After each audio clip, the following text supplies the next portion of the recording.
چاپمنی از بری سرنوه والی خواه هنرمند و همیان سپاس کن و خیراتن و ماموسته نیجا والی هنرمند و سر جوابنه ایرو لباجار اربیلی باجار هولیری کومک هنرمند گلیمه کسی که دلیوان راستی جی بور نتوا کردستان جبور نرخین کردستان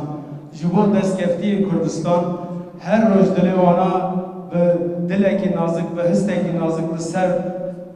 وان نرخانا دلرزی او هنرمندانا ایرو راستی لبر کمپونه دخوازن روشک و ولاتی ما گلیمه دیداد دو بهوره هندک هستی خواه پیشنیاری خواه نیرینی خواه بینا زمان وقت موش بزانن ولاتی ما اف دما دیروکی که امتدا دبورن راستی عالی ارینی داشتی گلک شانس مزنانه برکو روژلاتا ناوین دا شرد قومه واقع باشوی کردستانی ل پارچه دناجی بلکی فرصته که مزنه فرصته که زیرنه کن کرد ببین خودی ستاتو اف درفت چی بویه لی مخابن دشمن گلی ما کی جان وقتی چه دما دیرو که دبه ببه دما که درفتک فرصتک چی دبه لحف پون دبن دخوازن لیستکا ده که دولاب سر گلی ما بزرگن گلی ما به پار بیدن واقع 100 ساله بری چاوا هم به پار اشتن به ولات اشتن به ماف اشتن ما 100 ساله خلکی را پولیتی کر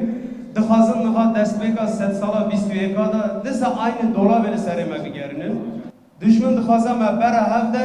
و دستی خال ورا کفا ها بنره واقع هر جاری واقع هر کس دزانه به لیستگی و سادان جارا جیان کریه راستی جه اف شر نافخایی مینا خنچره که زنگار کری لسر سنگی کرده تم سکنیه دشمن کنگ پیوستی بله هف پوم دبن وی خنچری دخن دلیمه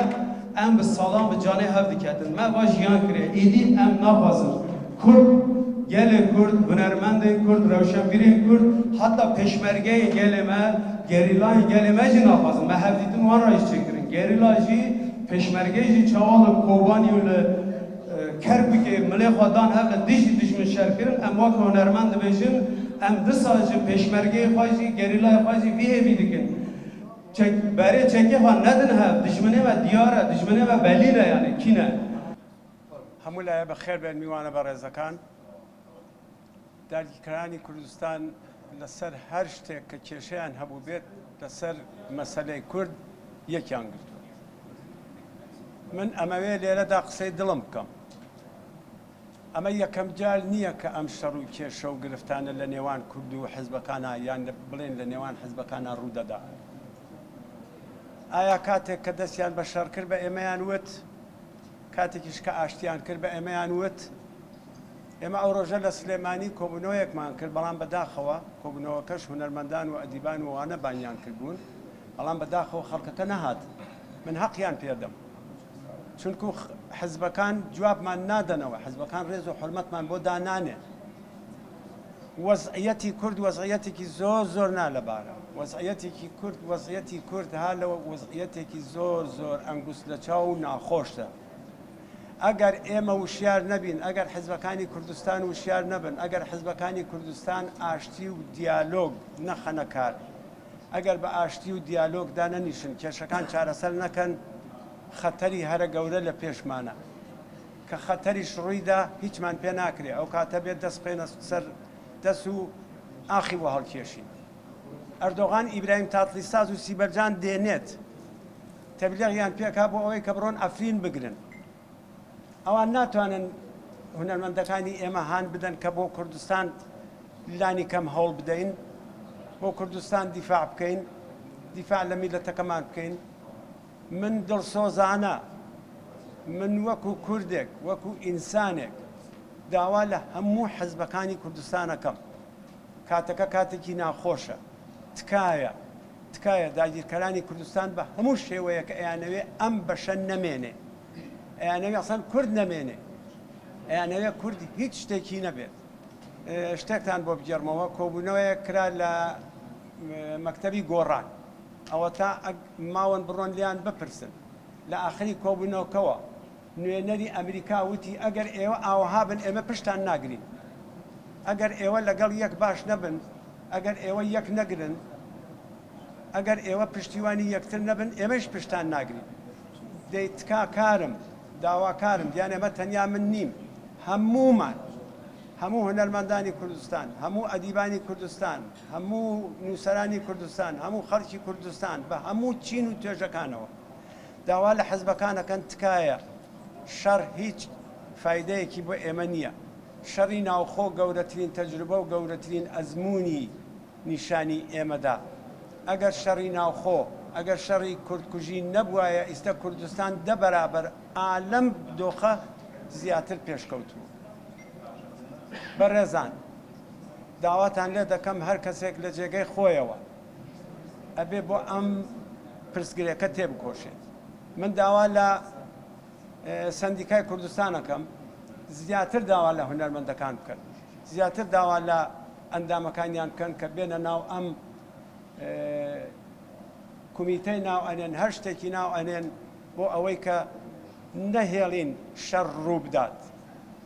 ئێمە داوامان ئەوەیە کە نامانەوێت بە هیچ شێوەیەک شەڕ لە نێوان حزبەکانە ڕوو بدات بەڵام منیش وەکو ژنێکی هونەرمەند وەکو کوردێک وەکو ئینسانێک داوا لە حزبەکان دەکەین دەست لە شەڕ بکێشن کوردستان لە دەست ئەدەین من تا ئەو جێگە لە بیرم بێ هەمیشە وتیانە کورد حەز بە شەڕ ناکات ئەگەر شەڕیش بووێ بەس دفاع ئەکات ئیسە بۆ ئەبێ شەڕکەین لە ناو خۆمانە کوڕی خۆمان بکوژین کەسی خۆمان بکوژین کە چی بێ چی بەدەست بێنین تەمەنا دەکەم دەست لە ئەم مەوزعە بکێشن حزبە بەڕێزەکان دانیشن بە یەکەوە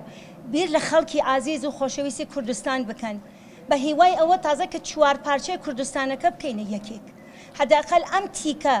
بپارێزن لە مەترسیدایە من تەمەنا ئەکەم هەر جۆری بووگە ئێمە جوامان بنە و ڕێزمان بۆ دانن بۆ خاستەکانمان مرۆڤ لە دنیایە هەیە وەکە ئینسان وەکە مرۆڤ دژی بە کولتورێکی زمانێکی ئەدەبێکی خودانێ ئەیمەتێن جواتی وانا هەگەر مرۆڤ نەپارێزە مرۆڤ نابە ملەت و نابە دەولەتی بەلەم ئەف دەولەتێ ئەم ناودەنێ کەسێک ڕێزا مە ناگرێ هەر لمە ددن وڵاتێ مە پار و پارچەکردنێ هەر لمە ددن بەروەیەکێ ئەم ملەتێکی هەو قۆمەزن سەر ڕووی دنیایێ ji ئەمریکا بگرت تا کەنەدا و ئەوسترالیا ئەوروپا ئاسیا ئافریکا لە هەر دەڤەرێ کورد هەنێ ئەم لە دنیای گەریانە ji کەزاکستان بگرێت تا کرگزیستان و رووسیا و هەموو وڵاتێن ئەوروپا سکاندناویا و ئینگلاند و لە هەر لایێ کورد پرن بەلەم ملەتێ کورد لە هەمبەرێ ملەتێ دن نکانن خۆ بەرپێش بکن وەکە کورد دڵشکەستینە بێهێڤینە ستوخوارن بەکو ئەم نەخۆدان دەولەتن بەروەیەکێ کوردستان بە چار پارە لە هەر پارێکی داگیریاکە زۆر گران هەیە